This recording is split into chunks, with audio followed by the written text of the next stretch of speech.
کتنے لوگوں کو دعائے قنوت یاد ہے؟ ذرا ہاتھ اٹھاؤ تو دیکھوں بھائی، سیما پور والوں کو کتنے لوگوں کو دعائے قنوت یاد ہے؟ ماشاءاللہ، ایک آدمی نے ہاتھ اٹھایا ہے۔ بند کرا دیجئے بھائی صاحب جلسہ کرانا۔ اگر اتنے جلسے کرانے کے باوجود اگر آپ کو ویتر میں پڑھی جانے والی دعائے قنوت یاد نہیں ہے تو یہ بہت افسوس کی بات ہے میرے بھائی۔ اس کا مطلب کہ ہم خالی سر ہلانے کے لیے جلسے میں آتے ہیں، ہم کو تو دین کی بیسک بات بھی نہیں معلوم ہے، دعائے قنوت یاد نہیں ہے۔ اللہم اہدنی فی من ہدیت وعافنی فی من عافیت وتولنی فی من تولیت وبارک لی فی ما اعطیت وقنی شر ما قضیت فإنک تقضی ولا یقضى علیک انہ لا یذل من والیت ولا یعز من عادیت تبارکت ربنا وتعالیت۔ بڑی پیاری دعا ہے، اس دعا کے مطلب پر غور کرو۔ اے اللہ تو مجھے ہدایت دے دے اور مجھے ان لوگوں میں شامل کر دے جن کو تو نے ہدایت دی ہے۔ وَعَافِنِي فِي مَنْ عَافَيْتَ، اے اللہ مجھے تو عافیت دے دے، چین دے دے، سکون دے دے اور ان لوگوں میں شامل کر دے جن کو تو نے عافیت دی ہے۔ وَتَوَلَّنِي فِي مَنْ تَوَلَّيْتَ، اور اے اللہ تو جس سے محبت کرتا ہے، تو جس کو دوست بناتا ہے، اے اللہ ان لوگوں میں تو مجھ کو بھی شامل کر دے۔ وَبَارِكْ لِي فِي مَا أَعْطَيْتَ، اے اللہ تو نے جو دیا ہے اس میں تو مجھ کو برکت دے دے۔ وَقِنِي شَرَّ مَا قَضَيْتَ، اور اے اللہ جو تو فیصلہ کرتا ہے اپنے فیصلے میں کوئی اگر ایسا فیصلہ ہے جو میرے حق میں برا ہے، اے اللہ تو اس سے بچا لے۔ فَإِنَّكَ تَقْضِي وَلَا يُقْضَى عَلَيْكَ، اے اللہ سب کا فیصلہ تو کرتا ہے، تیرا فیصلہ کوئی نہیں کر سکتا ہے۔ إِنَّهُ لَا يَذِلُّ مَن وَالَيْتَ، اے اللہ تو جس سے دوستی کر لے، تو جس سے محبت کر لے، اے اللہ وہ انسان کبھی ذلیل نہیں ہو سکتا۔ وَلَا يَعِزُّ مَنْ عَادَيْتَ، اور اے اللہ تو جس کو دشمن بنا لے وہ کبھی دنیا میں عزت نہیں پا سکتا۔ گناہ کرنے والا ذلیل ہوتا ہے میرے پاس۔ وَمَن يُهِنِ اللَّهُ فَمَا لَهُ مِن مُكْرِمٍ، اللہ تعالیٰ جس کو ذلیل کر دے اسے دنیا میں کوئی عزت دینے والا نہیں ہے۔ گناہ کی وجہ سے انسان ذلیل ہوتا ہے۔ گناہ کا ایک نقصان اور ہے، گناہ کرنے والے کی زندگی میں پیسہ آ سکتا ہے، دولت آ سکتی ہے، شہرت آ سکتی ہے، نام کما سکتا ہے، مگر سکون کبھی نہیں آ سکتا ہے۔ وہ دولت کمائے گا پھر بھی راتوں میں اس کو نیند نہیں آئے گی، اس کے بچے اس کے نافرمان ہو جائیں گے، اس کی بیوی اس سے بے وفائی کرے گی، اس کے گھر میں دولت ہوگی، شہرت ہوگی، سب کچھ ہوگا، مگر چین اور سکون نہیں ہوگا۔ اسی لیے اللہ قرآن میں کہتا ہے وَمَنْ أَعْرَضَ عَنْ ذِكْرِي فَإِنَّ لَهُ مَعِيشَةً ضَنْكًا، وہ لوگوں جو میرے ذکر سے منہ موڑے گا، جو میری شریعت کو چھوڑ دے گا، ہم اس کی زندگی سے سکون کو ختم کر دیں گے۔ وَنَحْشُرُهُ يَوْمَ القیامت اعمیٰ، اور قیامت کے دن ہم اس کو اندھا بنا کر کے اٹھائیں گے۔ قال رب لما حشرتنی اعمیٰ، وہ بندہ کہے گا اے اللہ تو مجھ کو اندھا بنا کے کیوں اٹھا رہا ہے، میں تو دنیا میں اچھا بھلا دیکھا کرتا تھا۔ اللہ فرمائے گا قال کذالک اتتک آیاتنا فنسیتها وکذالک اليوم تنسیٰ، اللہ فرمائے گا میرے بندے میری آیتیں تیرے سامنے پڑھی جاتی تھی، تو دیکھ کر کے دیکھا کر دیتا تھا، تو اندھا بن جاتا تھا، تو مجھ کو بھول گیا میں تجھ کو بھول گیا۔ تو گناہ کرنے سے سکون ختم ہوتا ہے۔ اور ایک بڑا خطرناک پوائنٹ بتا رہا ہوں، نوٹ کر لو، گناہ کا ایک بہت بڑا نقصان بتا رہا ہوں، گناہ کرنے والا نیکی سے محروم ہو جاتا ہے۔ آج کے دور میں کوئی کہتا ہے صاحب فجر میں نیند نہیں کھلتی، کیوں نہیں کھلتی بھائی؟ تم کو 3 بجے کٹیہار سے ٹرین پکڑنی ہے، گوہاٹی جانا ہے، بنارس جانا ہے، دلی جانا ہے، تو 2 بجے اڑ جاتا ہے اور اپنے گھر سے نکلتا ہے کہ مجھے کٹیہار 1 گھنٹہ پہلے نکلنا ہے، ٹرین مجھے پکڑنی۔ کیسے اڑ جاتا ہے؟ فجر میں نہیں اٹھتا ہے۔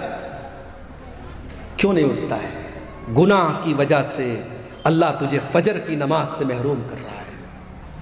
یاد رکھو میرے بھائی، جب انسان گناہ کرتا ہے اللہ تعالیٰ اس سے اچھے کام کی توفیق چھین لیتا ہے۔ اور بڑے پوائنٹ کی بات بتا رہا ہوں، اگر اللہ تعالیٰ آپ سے اچھا کام لے رہا ہے مسجدوں میں آپ پیسہ دے رہے ہیں، مدرسوں میں آپ چندہ دے رہے ہیں، علماء کے اوپر آپ خرچ کر رہے ہیں، دین کے اوپر آپ خرچ کر رہے ہیں، کتابیں چھپوا کے بانٹ رہے ہیں، غریبوں کی مدد کر رہے ہیں، تو اللہ کا شکر ادا کیجئے۔ اللہ آپ سے کام لے رہا ہے، یہ سب کے بس کی بات نہیں ہے، اللہ آپ سے اپنے دین کا کام لے رہا ہے۔ انسان جب گناہ کرتا ہے اللہ تبارک و تعالیٰ اسے نیکی سے محروم کر دیتا ہے۔ جنگ تبوک کا موقع یاد کرو، اسلام کے اندر ایک ایسی جنگ بھی لڑی گئی، دشمن سے کوئی لڑائی نہیں ہوئی، کوئی جنگ نہیں ہوئی، مگر اللہ کے نبی کے دور میں جو لڑائیاں اور جو جنگیں ہوئیں اس میں غزوہ تبوک کا نام آپ کو بہت آگے آگے نظر آئے گا۔ یہ وہ جنگ تھی جس میں اللہ کے نبی نے صحابہ کرام کو، اللہ تعالیٰ نے ایمان والوں کے ایمان کو پرکھ لیا تھا۔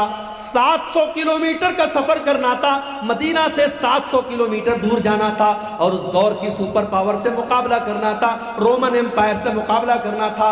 اللہ کے نبی کی عادت تھی جب لڑائی کے لیے گھر سے نکلتے تھے تو صحابہ کو صحیح ڈائریکشن نہیں بتاتے تھے، پورب جانا ہوتا تھا کہتے تھے پچھم جانا ہے، اتر جانا ہوتا تھا کہتے تھے دکھن جانا ہے۔ اللہ کے پیارے نبی صحیح ڈائریکشن نہیں بتاتے تھے، مگر جنگ تبوک ایک ایسی جنگ ہے اللہ کے نبی نے بالکل صحیح ڈائریکشن بتایا تھا اور کہا تھا اے میرے صحابہ ہمیں تبوک جانا ہے، ہمیں مدینہ سے 700 کلومیٹر دور جانا ہے، ہمیں اس راستے پر جانا ہے۔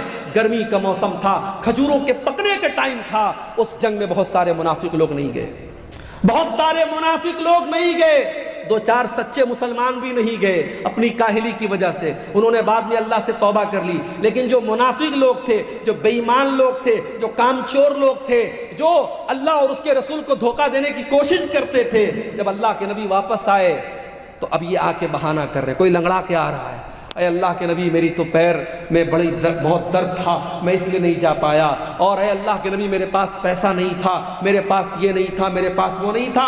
اللہ کے نبی کہتے تھے اچھا بھائی چلو ٹھیک ہے جاؤ جاؤ، تم کو معاف کیا، تم کو معاف کیا۔ اللہ کے نبی کہہ کے نظر انداز کر دیتے تھے، نبی نے تو معاف کر دیا، نبی نے نظر انداز کر دیا، مگر قرآن میں اللہ نے ان منافقوں کی پول کھول دی۔ اللہ نے فرمایا وَلَوْ أَنَّهُمْ أَرَادُوا الْخُرُوجَ لَأَعَدُّوا لَهُ عُدَّةً، اے میرے نبی اگر یہ منافق لوگ آپ کے ساتھ جانا چاہتے تو تیاری کرتے، انہوں نے کوئی تیاری نہیں کی، یہ کوئی تیاری انہوں نے نہیں کی، اس کا مطلب کہ یہ جھوٹ بول رہے ہیں، یہ کام چور لوگ ہیں، یہ اللہ کی عبادت سے بھاگنے والے لوگ ہیں۔ وَلَوْ أَنَّهُمْ أَرَادُوا الْخُرُوجَ لَأَعَدُّوا لَهُ عُدَّةً وَلَكِنْ كَرِهَ اللَّهُ بِعَاثَهُمْ فَثَبَّتَهُمْ۔ اے نبی ان منافقوں کو اللہ تعالیٰ نے محروم کر دیا، یہ چاہتے تب بھی آپ کے ساتھ جا نہیں سکتے تھے، اللہ نے ان کو بٹھا دیا۔ میرے بھائی اگر فجر کی نماز کے لیے آپ کو اگر اٹھنے کا ارادہ ہوتا، 5:30 بجے فجر کی اذان ہونے والی ہے، 5:15 بجے کا آپ اپنے موبائل پر الارم سیٹ کرتے اور 5:15 بجے اٹھ کر کے آپ مسجد میں آتے، جب مؤذن الصلاۃ خیر من النوم کی آواز دیتا آپ کے کانوں میں وہ آواز پڑتی۔ جب آپ نے ارادہ ہی نہیں کیا، جب آپ کا من ہی نہیں تھا، جب آپ نے اس کے بارے میں سیریس اس کو لیا ہی نہیں، تو اللہ آپ سے اس کی توفیق کیوں دے گا؟ اسی لیے حضرت فضیل ابن عیاض کہا کرتے تھے کہ اگر تم رات میں تہجد کی نماز نہ پڑھ سکو اور نیکی کا کام نہ کر سکو تو ذرا غور کرنا، فَعْلَمْ أَنَّكَ مُقَبَّلٌ قَبَّلَتْكَ ذُنُوبُكَ، تو سمجھ لینا کہ تمہارے گناہوں نے تم کو جکڑ لیا ہے، تم اپنے گناہوں کے بندھن میں بندھے ہوئے ہو۔ میرے بھائیوں اپنے آپ کو گناہوں کے بندھن سے مکت کرو، جب تک گناہوں کے بندھن میں ہم بندھے رہیں گے اللہ تعالیٰ نیکی کی توفیق ہم کو نہیں دے گا۔ اب 2-3 چیزیں اور بیان کر کے بات ختم کرو۔ گناہ کرنے والا جب گناہ کرتا ہے، نوٹ کر لو میری بات، گناہ کرنے سے دشمنی بڑھتی ہے، نفرت بڑھتی ہے۔ 2 دوستوں میں درار پیدا کیوں ہوتی ہے؟ گناہ کی وجہ سے۔ 2 رشتہ داروں میں پھوٹ کیوں پڑتی ہے؟ گناہ کی وجہ سے۔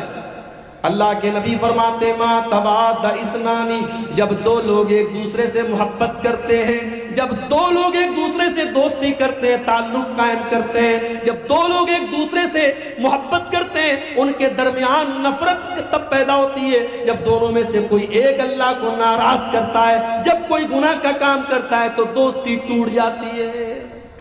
ایک مثال دوں آپ کو، رمضان آنے والا ہے، رمضان کے اندر ایک رات ہے شب قدر، ایک رات کی فضیلت یہ ہے 1000 مہینوں سے بہتر ہے. 1000 مہینے میں کیلکولیٹ کرو گے کیلکولیٹر پر 84 سال. کیا مطلب؟ ایک رات میں قرآن پڑھو گے ثواب ملے گا 84 سال قرآن پڑھنے سے بھی زیادہ. ایک رات نماز پڑھو گے 84 سال نماز پڑھنے سے زیادہ ثواب ملے گا. یہ شب قدر کی فضیلت ہے. اب میں آپ سے پوچھتا ہوں کون سی رات شب قدر ہے؟ مولوی صاحب نہیں پتا. اتنا پتا ہے رمضان کے آخری عشرے کی کسی ایک رات میں ہے، لیکن کون سی رات ہے نہیں پتا. جانتے ہو شب قدر کون سی رات ہے؟ یہ علم اللہ تعالیٰ دنیا میں اتارنے والا تھا، مگر 2 صحابی آپس میں لڑ پڑے تو اللہ تعالیٰ نے اس علم کو اٹھا لیا. اگر وہ نہ لڑے ہوتے اور آپس میں اختلاف نہ کیا ہوتا انہوں نے شب قدر کے بارے میں، تو اللہ تعالیٰ ایگزیکٹ بتا دیتا کہ 25ویں رات شب قدر ہے یا 27ویں رات شب قدر ہے یا 23ویں رات شب قدر ہے. 2 لوگوں نے جھگڑا کیا، اللہ نے شب قدر کا علم اٹھا لیا. اختلاف ہمیشہ جب انسان گناہ کرتا ہے تو اختلاف پیدا ہوتا ہے میرے پیارے ساتھی. اسی لیے اللہ کے نبی جب نماز کھڑی ہوتی تھی صحابہ کرام سے کہا کرتے تھے اقیموا صفوفکم، اے میرے صحابہ نماز صحیح کر لو، صفیں درست کر لو. اے میرے صحابہ اپنی صفوں کو درست کر لو. لَتُقِیمُنَّ صُفُوفَکُمْ أَوْ لَيُخَالِفَنَّ اللَّهُ بَيْنَ قُلُوبِکُمْ. اے میرے صحابہ تم اپنی صفوں کو سیدھا نہیں کرو گے تو اللہ تعالیٰ تمہارے دلوں کے بیچ میں دوری پیدا کر دے گا.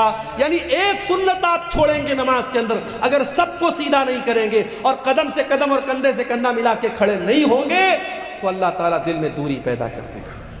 اور آج دوری پیدا ہو گئی ہے میرے بھائی. ویڈیو دیکھا آپ نے؟ فیس بک کے اوپر یوٹیوب کے اوپر ویڈیو آ گیا ہے. ایک مسلمان کو چند نوجوان پکڑتے ہیں، جیسے آج کل بہت سارے مسلمانوں کو موب لنچنگ کے لیے پکڑ کے ان سے نعرے لگوائے جاتے ہیں. ایک مسلمان کو پکڑ کے کہتے ہیں تو بتا اعلیٰ حضرت کو مانتا ہے کہ نہیں مانتا ہے، تو بتا تو فلاں فلاں کو کافر مانتا ہے کہ نہیں مانتا ہے. اس کے منہ سے زبردستی یہ نعرہ نکلواتے ہیں اور تب اس کو جانے دیتے ہیں یہ مسلمان کے ساتھ کر رہا ہے. ایک مسلک کا عالم گرفتار ہوتا ہے، دوسرے مسلک کا کہ لوگ خوشی مناتے ہیں کہ چلو اچھا ہوا دوسرے مسلک کا عالم گرفتار ہوا. لگے گی آگ تو گھر اور بھی آئیں گے زد میں، یہاں پہ صرف ہمارا مکان تھوڑی ہے. میرے بھائی جب نفرت کی آگ لگے گی تو دوسروں کے گھر بھی جلیں گے، صرف ایک انسان کا گھر نہیں جلے گا. اگر آج جماعت اہل حدیث کا کوئی عالم اگر مصیبت میں ہے اور دوسرے مسلک کے لوگ خوشی منا رہے ہیں صاحب چلو اہل حدیثوں کا مولوی گرفتار ہو گیا اور مصیبت میں پھنس گیا، تو آج ہم نے دیکھا ابھی حال میں معاملہ پیش آیا. مفتی سلمان اظہری صاحب جو ہے ممبئی کے بریلوی مسلک کے عالم ہیں، ہمارا ان سے عقیدے کا اختلاف ہے، مسلک کا اختلاف ہے، لیکن وہ اپنی جگہ ہے. لیکن بہرحال وہ مسلمانوں کے ایک جماعت کے عالم ہیں. ان کو ابھی جوناگڑھ کے اندر انہوں نے ایک بیان میں ایک شعر پڑھا تھا، اس شعر کی وجہ سے ان کو اریسٹ کر لیا پولیس نے. حالانکہ ضمانت مل گئی ہے، فی الحال وہ رہا ہو گئے، لیکن ابھی کیس چل رہا ہے. میرے بھائیوں یہ حالات ہیں، یہ حالات ہیں. ڈاکٹر ذاکر نائک کے اوپر مسائل آئے، مصیبتیں آئیں، آج وہ بیچارے انڈیا کے باہر ہیں. ان کو لے کر کے کتنے لوگوں نے بڑی خوشی منائی کہ چلو بھائی ڈاکٹر ذاکر نائک اریسٹ ہو گئے، باہر چلے گئے اور انڈیا سے باہر چلے گئے. لوگوں نے خوشی منائی، ان کا ادارہ بند ہو گیا، ان کا اسکول بند ہو گیا، ان کا چینل بینڈ کر دیا، لوگوں نے خوشی منائی تھی. میرے پیارے ساتھیوں یہ آپس میں نفرت اور عداوت کیوں پیدا ہوتی ہے؟ جب انسان گناہ کرتا ہے، گناہوں کی وجہ سے انسان کے دل میں دوریاں پیدا ہوتی ہیں. اور جانتے ہو ایک نقصان اور ہے گناہ کا. جب انسان گناہ کرتا ہے تو اس کے بیوی اور بچوں کے اخلاق پر بھی اثر پڑتا ہے. بچے نافرمان کیوں ہیں؟ بیوی نافرمان کیوں ہے؟ کبھی غور کرنا. باپ گٹکھا کھا رہا ہے، باپ بیڑی پی رہا ہے، باپ سگریٹ پی رہا ہے، باپ شراب پی رہا ہے، اور یہ امید کرتا ہے میرا بیٹا 5 ٹائم کا نمازی ہو سکتا ہے، پاسبل ہے. لیکن اگر باپ اگر بدچلن ہے تو اولاد بھی بدچلن ہوگی میرے بھائی. اگر ماں بدچلن ہے تو بیٹیاں بھی بدچلن ہوگی. ماں باپ کا اثر پڑتا ہے بچوں کے اوپر. اس لیے اگر چاہتے ہو ہمارے بچے صحیح ہو جائیں، ہماری بیٹی انفسکم واہلیکم نارا، اے ایمان والو اپنے آپ کو اور اپنے گھر والوں کو جہنم کی آگ سے بچاؤ. اب یہ تو ہو گئے گناہوں کے نقصانات. اب تقریر کا آخری پوائنٹ کہ وہ کیا طریقہ ہے جس سے ہم گناہوں سے بچ جائیں. کیا ایسا کریں ہم کہ ہم گناہوں سے بچ جائیں؟ قرآن ہمیں طریقہ بتاتا ہے. اقم الصلاۃ طرفی النہار وزلفا من اللیل. نماز قائم کرو دن کے دونوں کنارے پر. فجر کی نماز بھی قائم کرو اور مغرب کی نماز بھی قائم کرو. دن کے دونوں کناروں پر نماز قائم کرو. وزلفا من اللیل, اور رات کے کچھ حصے میں بھی نماز قائم کرو, یعنی عشاء کی نماز بھی پڑھو. یا 3 نمازوں کا ذکر ہوا, حالانکہ نماز 5 ٹائم کی ہے. اللہ کہہ رہا ہے دن کے دونوں حصے پہ نماز قائم کرو اور رات کے حصے